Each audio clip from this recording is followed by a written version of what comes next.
사도신경으로 우리의 신앙을 고백하겠습니다. 나는 전능하신 아버지 하나님, 천지의 창조주를 믿습니다. 나는 그의 유일하신 아들, 우리 주 예수 그리스도를 믿습니다. 그는 성령으로 잉태되어 동정녀 마리아에게서 나시고 본디오 빌라도에게 고난을 받아 십자가에 못 박혀 죽으시고 장사된 지 사흘 만에 죽은 자 가운데서 다시 살아나셨으며 하늘에 오르시어 전능하신 아버지 하나님 우편에 앉아 계시다가 거기로부터 살아있는 자와 죽은 자를 심판하러 오십니다. 나는 성령을 믿으며 거룩한 공교회와 성도의 교제와 죄를 용서받는 것과 몸의 부활과 영생을 믿습니다. 아멘. 하나님께서 오늘 우리에게 주시는 말씀은 사무엘상 6장 말씀입니다. 구약 성경 415쪽 사무엘상 6장 말씀을 교독하겠습니다. 여호와의 궤가 블레셋 사람들의 지방에 있은 지 7달이라. 블레셋 사람들이 제사장들과 복술자들을 불러서 이르되 우리가 여호와의 궤를 어떻게 할까? 그것을 어떻게 그 있던 곳으로 보낼 것인지 우리에게 가르치라. 그들이 이르되 이스라엘 신의 궤를 보내려거든 거저 보내지 말고 그에게 속건제를 드려야 할지니라. 그리하면 병도 낫고 그의 손을 너희에게서 옮기지 아니하는 이유도 알리라 하니, 그들이 이르되 무엇으로 그에게 드릴 속건제를 삼을까 하니 이르되 블레셋 사람의 방백의 수요대로 금 독종 5과 금쥐 5마리라야 하리니 너희와 너희 통치자에게 내린 재앙이 같음이니라. 그러므로 너희는 너희의 독한 종기의 형상과 땅을 해롭게 하는 쥐의 형상을 만들어 이스라엘 신께 영광을 돌리라. 그가 혹 그의 손을 너희와 너희의 신들과 너희 땅에서 가볍게 하실까 하노라. 애굽인과 바로가 그들의 마음을 완악하게 한 것 같이 어찌하여 너희가 마음을 완악하게 하겠느냐. 그가 그들 중에서 재앙을 내린 후에 그들이 백성을 가게 함으로 백성이 떠나지 아니하였느냐. 그러므로 새 수레를 하나 만들고 멍에를 메어보지 아니한 젖나는 소 2마리를 끌어다가 소의 수레를 메우고 그 송아지들은 떼어 집으로 돌려보내고 여호와의 궤를 가져다가 수레에 싣고 속건제로 드릴 금으로 만든 물건들은 상자에 담아 궤 곁에 두고 그것을 보내어 가게 하고, 보고 있다가 만일 궤가 그 본 지역길로 올라가서 벳세메스로 가면 이 큰 재앙은 그가 우리에게 내린 것이요 그렇지 아니하면 우리를 친 것이 그의 손이 아니요 우연히 당한 것인 줄 알리라 하니라. 그 사람들이 그같이 하여 젖나는 소 2를 끌어다가 수레를 메우고 송아지들은 집에 가두고 여호와의 궤와 및 금쥐와 그들의 독종의 형상을 담은 상자를 수레 위에 실으니 암소가 벳세메스 길로 바로 행하여 대로로 가며 갈 때 울고 좌우로 치우치지 아니하였고 블레셋 방백들은 벳세메스 경계선까지 따라가니라. 벳세메스 사람들이 골짜기에서 밀을 베다가 눈을 들어 궤를 보고 그 본 것을 기뻐하더니 수레가 벳세메스 사람 여호수아의 밭 큰 돌 있는 곳에 이르러 선지라. 무리가 수레의 나무를 패고 그 암소들을 번제물로 여호와께 드리고 레위인은 여호와의 궤와 그 궤와 함께 있는 금범을 담긴 상자를 내려다가 큰 돌 위에 두매 그날에 벳세메스 사람들이 여호와께 번제와 다른 제사를 드리니라. 블레셋 5 방백이 이것을 보고 그날에 에그론으로 돌아갔더라. 블레셋 사람이 여호와께 속건 제물로 드린 금독종은 이러하니 아스돗을 위하여 하나요, 가사를 위하여 하나요, 아스글론을 위하여 하나요, 가드를 위하여 하나요, 에그론을 위하여 하나이며 들인 바 금쥐들은 견고한 성읍에서부터 시골의 마을에까지 그리고 사람들이 여호와의 궤를 놓은 큰 돌에 이르기까지 5 방백들에게 속한 블레셋 사람들의 모든 성읍들의 수대로였더라. 그 돌은 벳세메스 사람 여호수아의 밭에 오늘까지 있더라.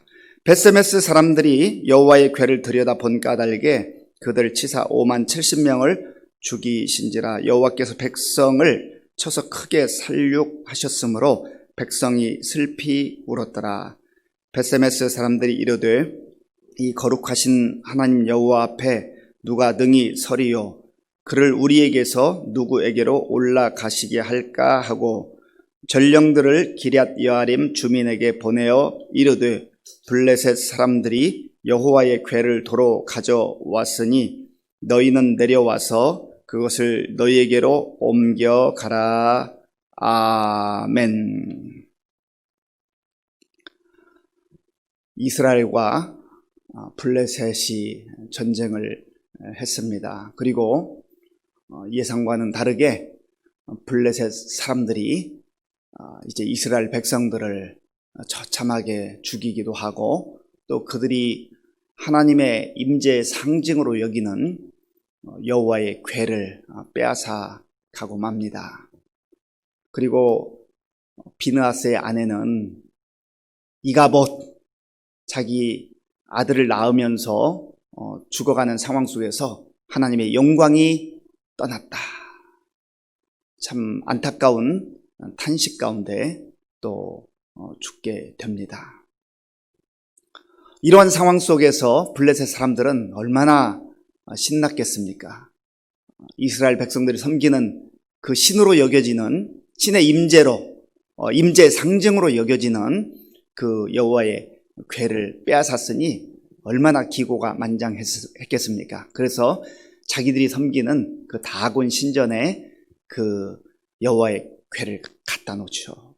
그리고 참 놀랍게도 하나님께서 역사하셔서 그 여호와의 궤로 인하여서 다곤 신상이 엎드러지게 되고 또 손목과 또 머리가 깨어지고 다 이렇게 분리되는 그러한 상황이 벌어지게 됩니다. 그것뿐만이 아니죠. 이제 하나님께서 진노하셔서 독한 종기를 보냄으로 인하여서 사람들이 고난당하고 죽게 되었습니다. 이 장면을 가만히 살펴보면 외형적 모습으로는 블레셋이 승리했고 이스라엘은 참패를 했습니다.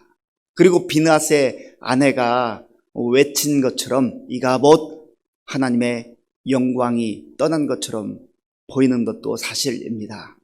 그러나 오늘 6장에 보면 하나님께서 하나님의 방식대로 하나님의 살아계심을 이제 보여주시며 역사하시는 그러한 모습들을 보게 되는 것이죠. 이미 5장을 통해서 우리는 그러한 모습들을 보았습니다.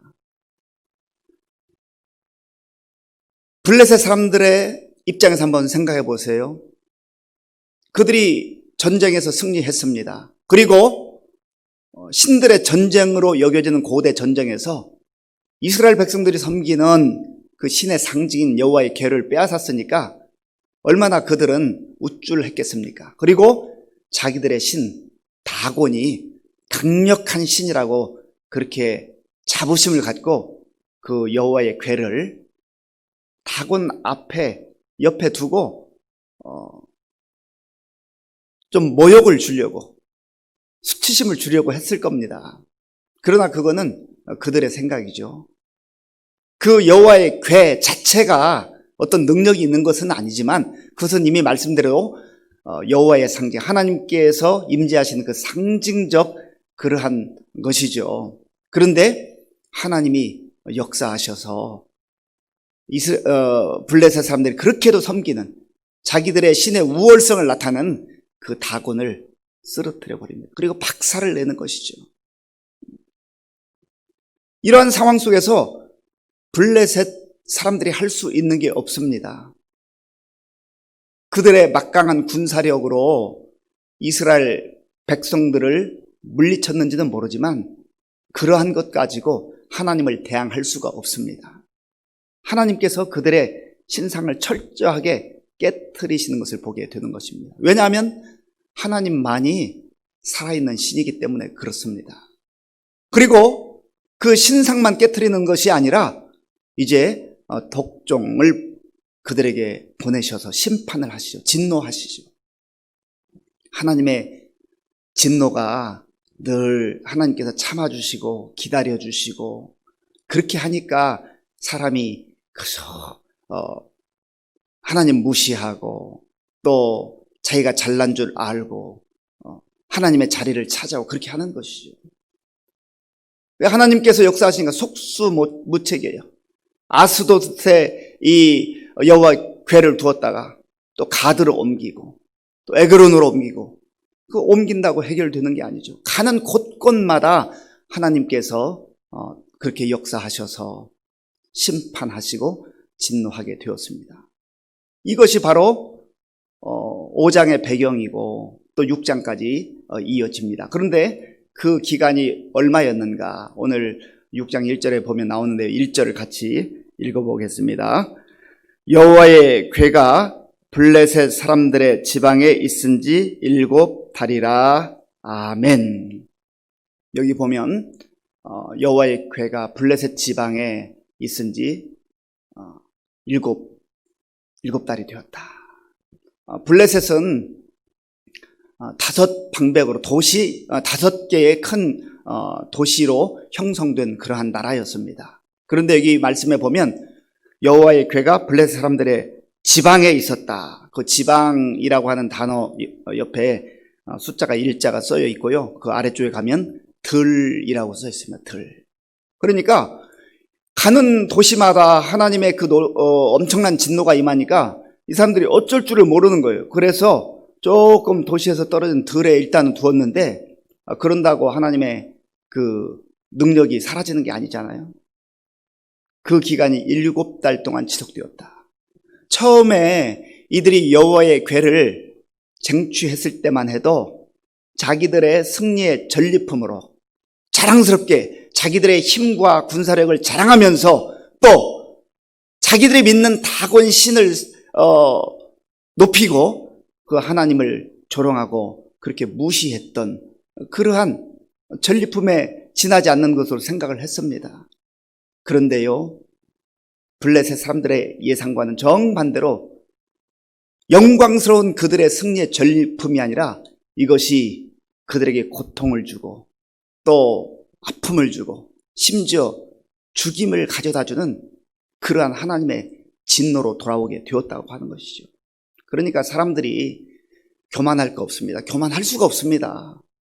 내가 지금 이기는 것 같고 내가 우월한 것 같고 하나님 없어도 모든 거 다 할 수 있는 것 같고 하나님 계시지 않아도 우리가 이루어놓은 이 지식과 또 과학기술 문명으로 모든 거 다 할 수 있는 것 같지만 하나님이 한번 흐트러 놓으시면 하나님이 한번 역사하시면 사람들이 할 수 있는 게 없어요. 7개월 동안 고난만 당하고 있는 것이죠. 그러니까 이 사람들이 방백들이 모여가지고 이것을 어떻게 해야 될까 고민하다가 다곤 신을 섬기는 제사장들과 그리고 복술자들을 불렀습니다. 복술자들은 점치는 그 점쟁이들이에요. 그러니까 자기들의 그 영적 지도자들을 불렀습니다. 그래가지고 이거를 좀 어떻게 했으면 좋겠는지, 어떻게 이거를 돌려줘야 될 것인지. 이제는 이게 자기들의 그 승리의 상징처럼 여겨졌던 이 여호와의 궤가 너무나 고통스러운 거죠. 그래서 이걸 돌려보내야 되겠다. 이스라엘 백성들이 할 수 있는 건 아무것도 없습니다. 아무것도 하지 않고 있어요. 그러나 하나님께서 역사하실 때 빼앗겼던 이 여호와의 궤, 이가봇, 이스라엘 백성들이 볼 때는 하나님의 영광이 떠난 것처럼 보였지만 하나님께서 역사하셔서 그 영광을 하나님께서 되찾아오시는 거예요. 하나님은 끊임없이 끝까지 조롱만 당하고 계시는 그런 하나님이 아니라는 거예요. 하나님의 섭리와 계획 가운데 그저 참아주시고 기다려주시고 또 기다려주시는 그런 기간이 있지만은, 그러나 그 하나님의 심판과 진노를 참으시는 그 기간도 하나님의 때가 있다는 거예요. 그래서 이 블레셋의 제사장과 복술자들이 이렇게 말합니다. 이거 돌려줘야 됩니다. 돌려줘야 됩니다. 이거 가지고 있으면 큰일 납니다. 우리 다 죽습니다. 우리 망합니다. 그리고 돌려보낼 때는 그냥 보내서는 안 되고 속건제를 함께 드려야 됩니다. 속건제라는 것은 원래 하나님께서 이스라엘 백성들에게 주신 제사하는 제도죠. 사람이 하나님 앞에 죄를 범했을 때, 특별히 하나님의 성물, 거룩한 성물에 손해를 끼쳤을 때, 그리고 다른 사람의 어떤 물질에, 재산에 손해를 끼쳤을 때 그것을 깨닫고 하나님 앞에 나와서 회개하며 이제 고백하는 그러한 예배, 제사 제도입니다. 그런데 이들이 자기들의 방식으로 그렇게 이제 속건제를 준비를 하죠.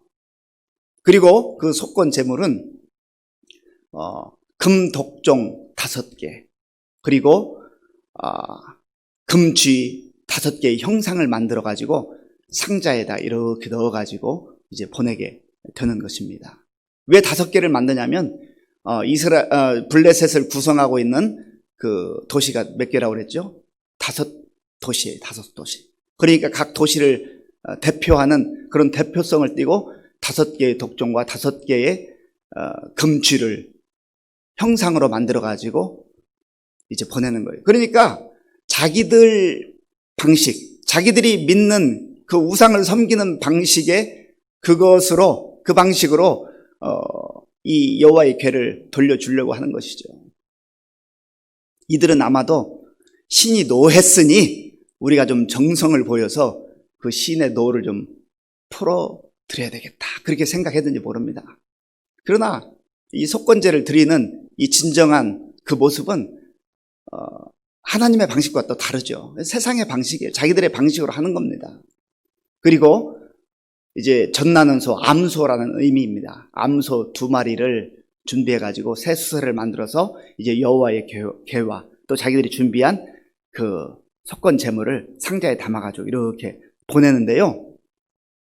자기들이 이렇게 스스로 생각을 하고 결정을 합니다. 그 내용이 뭐냐면, 자, 우리 9절 말씀을 같이 읽어보겠습니다. 보고 있다가 만일 괴가 그 본 지역 길로 올라가서 벳세메스로 가면 이 큰 재앙은 그가 우리에게 내린 것이요, 그렇지 아니하면 우리를 친 것이 그의 손이 아니요 우연히 당한 것인 줄 알리라 하니라. 아멘. 이들이 지금 나름대로 정성을 다하고 자기들의 방식에서 진노한 이스라엘의 신에게 뭔가 잘 보여가지고 노여움을 풀려고 하는데요. 사실은 이런 방식이어서는 안 되죠. 하나님만이 참 신이십니다. 우리가 그동안 엉뚱한 것에 우리의 인생을 바쳤습니다. 우리가 엉뚱한 것을 경배했습니다. 우리가 생명이 없는 그 다곤신 앞에 무릎을 꿇었습니다. 이제 우리는 하나님만 섬기겠습니다. 이렇게 나와야 되는 것이 맞는 것 아니겠습니까? 그런데 이 속건제물을 이제 준비해서 돌려보낼 때도요, 여기 한 가지 안전장치를 자기들의 생각 속에 두게 됩니다. 그게 뭐냐면, 이 암소가 이제 벳세메스, 이스라엘 지역을 이렇게 가도록 하는데, 똑바로 만약에 간다면 이거는 정말로 저들의 신이 행한 것이 맞다, 확실하다, 그렇게 자기들이 생각한 거예요. 그리고 만약에 이 소가 다른 방향으로 가게 된다고 한다면 이것은 우연한 일로 일어난 거니까 그저 조금만 견디면 괜찮을 것이다, 그렇게 생각한 겁니다. 그러니까 여기에 이 블레셋 사람들의 꼼수가 담겨져 있는 거예요. 인간의 꼼수가 담겨져 있는 것이죠. 하나님께서 역사하시는 살아계신 신이라고 하는 것을 인정하고 싶으면서도 그거는 믿음으로 받아들이는 게 아니라는 것이죠. 아마 우연히 됐을지도 몰라. 그러면서 그 소를 가지고 시험을 하는데, 사실은요, 이 암소가 새끼가 있었는데 그 송아지들을 이렇게 떼어놓고 암소를 보냈다고 그 앞에 본문에 나오죠. 그런데 일반적으로 이 동물들이 특히 소가 새끼를 두고 잘 떠나지 않는다고 합니다. 그리고 이 소도 아마 본능적으로 아는 게 있나 봐요. 그래서 소들이 이제 주인이 시장에 내다 판다든지 아니면 어디 도살장으로 간다든지 하면 그거 안다고 그러잖아요. 그래서 소가 눈물을 흘리기도 하고 그런다고 하지 않습니까? 그러니까 사실 자기들이 생각해봐도 인간의 어떤 자기들이 계산한 확률로 보면 지금 벳세메스로 똑바로 갈 확률은 별로 없는 거예요. 거의 없는 거예요. 그러니까 자기들이 머리를 짜내서 정말로 여호와의 그 역사심이 있을까라고 하는 것을 끝까지 테스트해 보는 거예요. 이게 인간의 꼼수라는 겁니다. 안 믿고 싶은 거죠. 사실 이들의 그 마음속에서는 우연한 일이었기를 바라는 거예요. 그 인간의 이 얄팍함과 강팍함, 완악함이 여전히 그의 마음속에 남아있는 것을 보게 되죠. 그런데 놀랍게도 이 암소가 벳세메스로 똑바로 갑니다. 이것은 아까 말씀드린 대로 확률로 보면은요, 거의 그렇게 갈 수 있는 확률이 없는 겁니다. 하나님께서 역사하셨다는 거죠. 하나님께서 그 소를 그렇게 이끄는 거예요. 봐라, 블레셋 너희들의 계산 속에 이 소가 그쪽으로 가지 않을 줄 알았지. 사실 너희들의 마음속에는 다른 길로 가는 것 혹은 가지 않으려고 그렇게 버팅기는 것 그거 보면서 여전히 하나님을 부인하고 하나님의 역사하심을 그렇게 인정하지 않으려고 그랬지. 그런 계산이 숨어져 있는 거죠. 그런데 하나님께서 보란 듯이 그것을 뛰어넘어서서 인간이 계산한 그 계산을 뛰어넘어서서 이 소를 통해서 역사하시는 것을 보여주는 겁니다.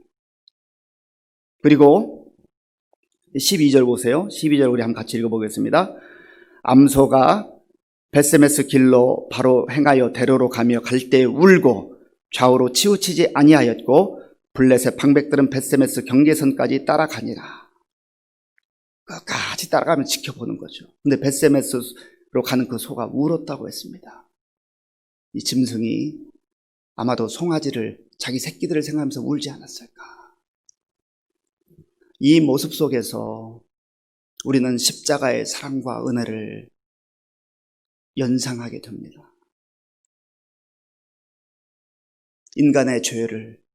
인간의 죄악을 예수님께서 보시며 예루살렘아 예루살렘아 나를 위하여 슬퍼하지 말고 너희와 너희 자녀들을 위하여 울라.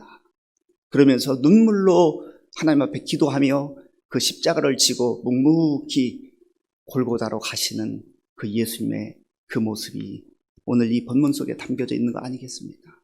하나님의 은혜와 사랑을 우리에게 보여주는 겁니다.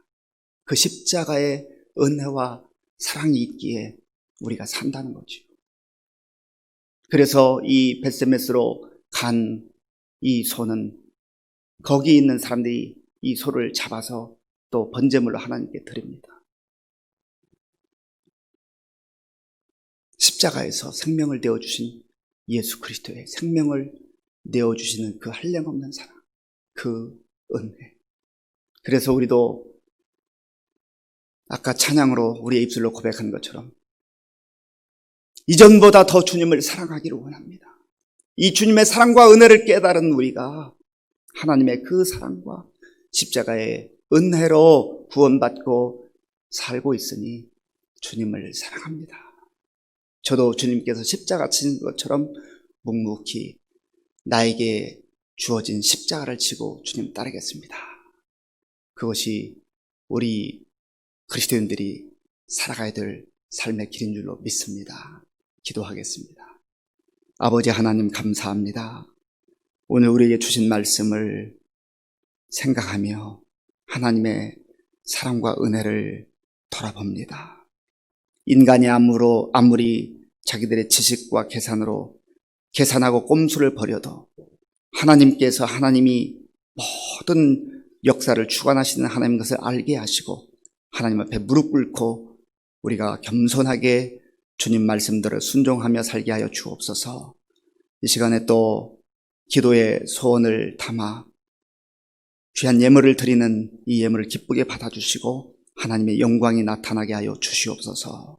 예수님의 이름으로 기도하옵나이다. 아멘.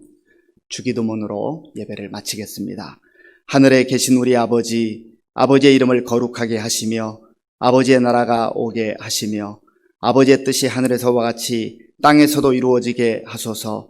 오늘 우리에게 일용할 양식을 주시고 우리가 우리에게 잘못한 사람을 용서하여 준 것 같이 우리 죄를 용서하여 주시고 우리를 시험에 빠지지 않게 하시고 악에서 구하소서. 나라와 권능과 영광이 영원히 아버지의 것입니다. 아멘. 우리에게 주신 말씀을 생각하면서 기도하시고 또 나라와 민족을 위해서 특별히 수해 가운데 많은 어려움을 당하고 있는 우리 국민들 하나님 긍휼히 여겨 달라고 기도하시고요. 또 교회와 성도들을 위해서 가정을 위해서 기도하겠습니다. 아버지 하나님 감사합니다. 하나님께서 지난 밤도 주님의 은혜 가운데 저희들을 잘 쉬게 하시고 또 새날을 주셔서 하나님 앞에 나와 우리의 마음과 정성을 다해 예배드리게 하시고 하나님 주시는 말씀 붙들고 기도하며 하루를 시작하게 하시니 얼마나 감사하고 감사한지 알 수가 없습니다.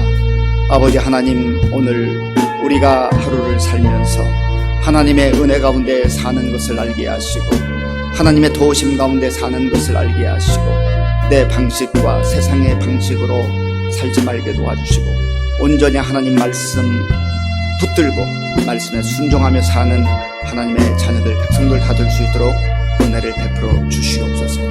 아버지 하나님, 하나님의 영광이 떠난 것처럼 보이고 블레셋이 승리한 것처럼 보이고 그들이 여호와의 궤, 이스라엘 백성들이 믿는 하나님을 조롱하기를 원하였지만 그러나 하나님께서 역사하심으로 말미암아 저들의 승리가, 저들의 자만이 오히려 그들에게 고통으로 하나님의 진노와 심판으로 임하는 것을 보게 되었습니다.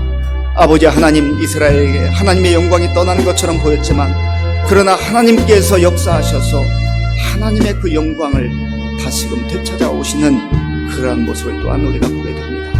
아버지, 이 모든 일들을 사람들이 행하는 것이 아니라 사람들이 할 수 있는 것이 아니라 오직 하나님께서 하나님 뜻과 섭리 가운데 역사하시며 일하심을 우리가 다시금 알게 하시고 보게 하시고 겸손하게 하나님 앞에 엎드려 우리의 모든 삶을 우리 가정과 교회와 나라와 민족의 모든 것을 맡기고 겸손하게 믿음으로 살아갈 수 있도록 하나님 도와주시옵소서.